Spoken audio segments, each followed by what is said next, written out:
Bonjour à tous et merci de nous retrouver pour ce numéro de la Revue des Unes. Un institut de cardiologie sera bientôt ouvert à Boaké. Un groupe de surveillance financière va être mis en place pour lutter contre le blanchiment de capitaux ou encore le réseau électrique de la ville d'Abidjan va être renforcé. Eh bien, voici en substance quelques informations majeures qui sont ressorties du Conseil des ministres d'hier. Pour tout savoir sur cette rencontre présidée par le chef de l'État Alassane Ouattara, il faut lire le numéro de ce jour de Fraternité Matin. La prochaine présidentielle, c'est dans 8 mois et dans tous les états-majors, on prépare les arguments de campagne. Selon le Jour Plus, l'opposition aura du mal à démonter le bilan du chef de l'État Alassane Ouattara qui parle de lui-même. Le confrère en veut pour preuve tous les acquis en termes d'infrastructures et d'avancées sociales enregistrées depuis l'accession au pouvoir du chef de l'État Alassane Ouattara. L'opposition, justement, qui a décidé d'unir ses forces pour affronter le RHDP.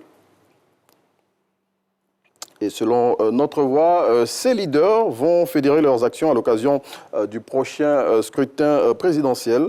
Toujours selon le confrère, la machine de cette fédération est déjà lancée. Et puis le président de l'Église méthodiste de Côte d'Ivoire invite les acteurs politiques à créer les conditions pour une élection présidentielle apaisée. Il l'a fait à l'occasion de la visite que lui a rendue le Premier ministre hier. Selon le bishop Benjamin Boni, qui est cité par l'Inter, les élections ne doivent pas être des moments anxiogènes pour les populations. À noter que cette visite du Premier ministre s'inscrit dans le cadre d'une série qu'il a initiée pour rencontrer les chefs des différentes formations religieuses. Et après l'Église méthodiste, le Premier ministre sera ce jeudi à Yopougon, à l'Église baptiste œuvre et mission du révérend Dr Yaye Dion.